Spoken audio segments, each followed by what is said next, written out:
Hello అండి, అందరికీ నమస్తే. Welcome to my food friend. ఈరోజు ఈ వీడియోలో సొరకాయ పచ్చిమిర్చి పచ్చడి చూపిస్తున్నానండి. చాలా టేస్టీగా ఉంటుంది. వేడివేడి అన్నంలో కాసింత నెయ్యి వేసుకొని తింటే పచ్చడి టేస్ట్ అయితే మహా అద్భుతంగా ఉంటుందండి. రోటి పచ్చడి అంటే లైక్ చేసే వాళ్ళైతే ఖచ్చితంగా ఈ రెసిపీని ట్రై చేయాలి. మరి ఇంకా లేట్ చేయకుండా వీడియో స్టార్ట్ చేద్దాం. వీడియోలోకి వెళ్ళే ముందు అయితే మన ఛానల్ని సబ్స్క్రైబ్ చేసుకోండి, పక్కనే ఉన్న బెల్ ఐకాన్ ఆన్ చేసి పెట్టుకోండి ప్లీజ్. మరి ఇంకా ఫస్ట్ అయితే రెసిపీ కోసం స్టవ్ మీద ప్యాన్ తీసుకొని అందులోకి 1 టీ స్పూన్ వరకు ఆయిల్ని వేసుకోండి. ఆయిల్ కొద్దిగా వేడెక్కిన తర్వాత 15 నుంచి 20 వరకు పచ్చిమిర్చిని తీసుకున్నాను. ఈ పచ్చిమిర్చిని మంటని లో ఫ్లేమ్లో ఉంచి ఒక 2-3 నిమిషాల పాటు ఫ్రై చేసుకుంటే సరిపోతుందండి. మిరపకాయల కారాన్ని బట్టి పచ్చిమిర్చిని అడ్జస్ట్ చేసుకోండి. ఈ పచ్చడి కోసం కారం ఎక్కువగా ఉంటేనే బాగుంటుందండి. ఇలా పచ్చిమిర్చి ఒక 2-3 నిమిషాల పాటు బాగా వేగిన తర్వాత ఇందులోకి ఒక 4-5 వరకు వెల్లుల్లిపాయలను యాడ్ చేసుకోండి, పొట్టు తీసినవి. నెక్స్ట్ ఇంకా వీటితో పాటు 1 టీ స్పూన్ వరకు ధనియాలని, అలాగే 1/2 టీ స్పూన్ వరకు జీలకర్రను కూడా యాడ్ చేసుకొని మొత్తం అంతా కలిసేలాగా ఒకసారి కలుపుకొని 1 నిమిషం పాటు ఫ్రై చేసుకుంటే సరిపోతుందండి. ఇలా ఈ 1 నిమిషం పాటు బాగా వేగిన తర్వాత ఇందులోకి 3 టీ స్పూన్ల వరకు తెల్ల నువ్వులను యాడ్ చేస్తున్నాను. ఈ నువ్వులు అనేవి ఎక్కువ తక్కువ కూడా తీసుకోవచ్చండి. ఇక్కడైతే నేను 3 టీ స్పూన్ల వరకు నువ్వుల్ని తీసుకున్నాను కదండి. మీరు కావాలి అని అనుకుంటే ఎక్కువ తక్కువ కూడా తీసుకోవచ్చు. అలాగే మంటను మీడియం ఫ్లేమ్లో ఉంచి నువ్వులు చిటపటమనేంత వరకు ఫ్రై చేసుకుంటే సరిపోతుందండి. ఇవి కొద్దిగా గోల్డెన్ కలర్కి చేంజ్ అయ్యి బాగా వేగిపోయిన తర్వాత వేరొక ప్లేట్లోకి తీసుకొని పక్కన ఉంచుకోండి.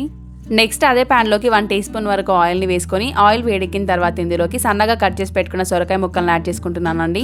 ఇక్కడ నేను 2 కప్పుల వరకు సొరకాయ ముక్కలు తీసుకున్నానండి.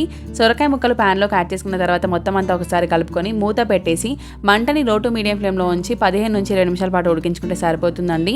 ఇక్కడ 15 నుంచి 20 నిమిషాల తర్వాత చూపిస్తున్నాను చూడండి. ముక్క అనేది మెత్తగా ఉడికిపోతుంది, అలాగే కొద్దిగా ట్రాన్స్పరెంట్గా కలర్ చేంజ్ అయినట్లుగా వస్తుంది. ఈ విధంగా ఉడికిపోతే సరిపోతుందండి. స్టవ్ ఆఫ్ చేసుకొని పూర్తిగా చల్లారనివ్వండి.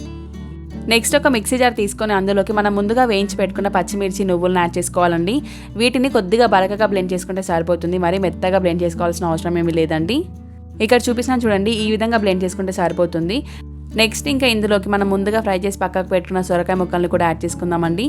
సొరకాయ అంతా కూడా ఇలా మిక్సీ జార్లోకి యాడ్ చేసుకున్న తర్వాత ఇందులోకి టేస్ట్కి తగినంత సాల్ట్ని యాడ్ చేసుకోండి. అలాగే నానబెట్టుకున్న చింతపండును కూడా యాడ్ చేసుకోవాలి. చింతపండును ఒక చిన్న ముక్కను యాడ్ చేసుకుంటే సరిపోతుందండి.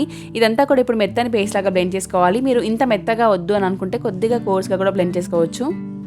ఇక్కడ చూపిస్తాను చూడండి, ఈ విధంగా మెత్తగా బ్లెండ్ చేసుకున్న తర్వాత ఇందులోకి ఒకసారి టేస్ట్ చూసుకొని సాల్ట్ ఏమన్నా పడుతుందా లేదా అని చెప్పేసి అడ్జస్ట్ చేసుకోండి.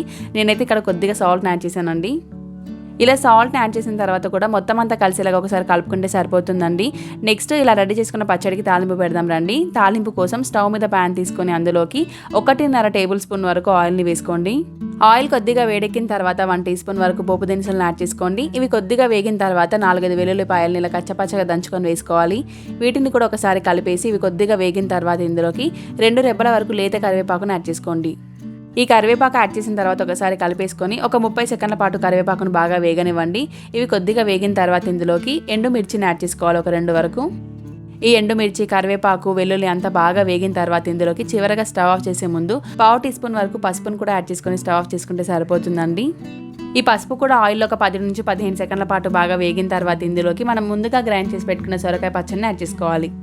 ఇలా పచ్చడి ప్యాన్లోకి యాడ్ చేసుకొని మొత్తం అంతా కలిసేలాగా ఒకసారి కలుపుకొని సర్వ్ చేసుకుంటే సరిపోతుందండి.